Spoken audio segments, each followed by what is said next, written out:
Sementara itu pemirsa, PSBB jilid kedua di Jakarta disudahi dengan keputusan akhir memperpanjang masa pengetatan hingga 11 Oktober. Salah satu yang menjadi sorotan, angka reproduksi penularan virus masih di atas angka 1.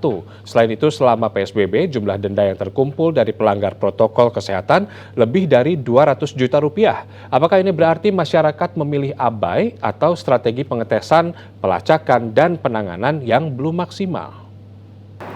Pemprov DKI Jakarta memperpanjang masa pembatasan sosial berskala besar atau PSBB sampai dengan 11 Oktober 2020.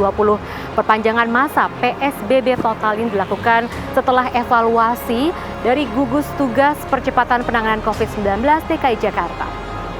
Gubernur DKI Jakarta mengklaim saat ini telah ada pelandaian kasus positif dan kasus aktif COVID-19 di DKI Jakarta seiring dengan pengetatan kegiatan warga di masa PSBB total. Namun, benarkah demikian?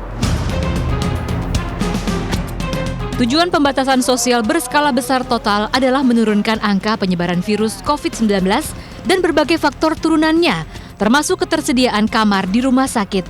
Maka inilah yang terjadi di ibu kota setelah pembatasan selama 2 pekan PSBB jilid kedua. Pertama, angka reproduction transmitter atau tingkat penularan hanya turun 0,04 poin dari 1,14 menjadi 1,1. Artinya, setiap 100 orang berpotensi menularkan virus kepada 110 orang lainnya. Dalam skenario penanganan bencana wabah, metrik tingkat penularan menjadi salah satu penanda keberhasilan tindakan pencegahan. Jika di atas angka 1, maka setiap ada 1 kasus akan menimbulkan 1 kasus baru lainnya. Semakin rendah angka reproduksi virus, semakin kecil pula potensi penularan di sebuah wilayah. Sedikit penurunan tingkat penularan berimbas pada jumlah kasus aktif harian. Selama PSBB pengetatan, angka positif turun dibanding masa PSBB transisi. Periode 12 sampai 23 September ada 1.453 warga ibu kota terjangkit COVID-19, sedangkan akumulasi 2 pekan sebelumnya 3.000 orang terpapar. Total hingga hari ini 13.265 pasien masih menjalani perawatan. Pemerintah Provinsi DKI Jakarta mengklaim turunnya angka penularan lantaran tingkat mobilitas di DKI Jakarta berkurang. Beberapa daerah di sekitar Jakarta sudah mengambil beberapa kebijakan yang mengikuti daripada kebijakan DKI Jakarta. Tentu kami sangat bersyukur dan terima kasih atas pengertian pemahaman, sekalipun mungkin bentuknya beda, tapi mulai ada pengetatan. Ya, harapan kami daerah-daerah lain juga bisa bersinergi positif. Walaupun turun, Gubernur Anies Baswedan tetap memperpanjang PSBB. Salah satu yang menjadi sorotan adalah kapasitas rumah sakit penanganan COVID. Di Jakarta 81% ruang isolasi terpakai. Tempat tidur ICU pasien COVID-19 74% penuh. Sementara WHO menetapkan batas rekomendasi 60%. Sayangnya masih banyak pelanggaran terjadi.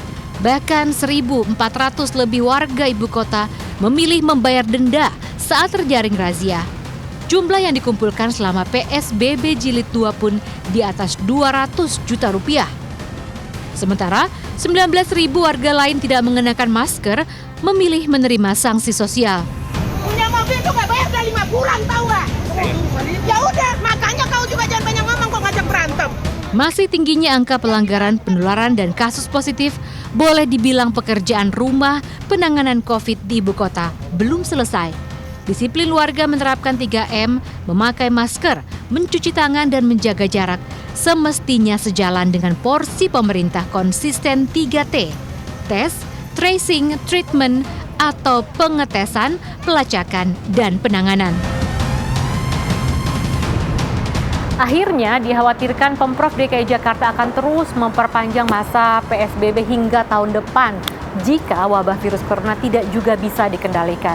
Pada masa pembatasan ini saja, pemerintah harus membatasi hingga 50% kapasitas dengan menggunakan masker, menjaga jarak, dan juga mencuci tangan. Nah, peningkatan rasio penularan terjadi karena masyarakatnya abai terhadap protokol kesehatan.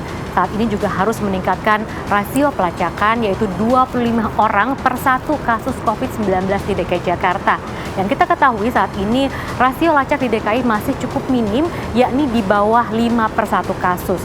Hal ini bisa dilakukan dengan menambahkan SDM dan juga pemeriksaan di lapangan.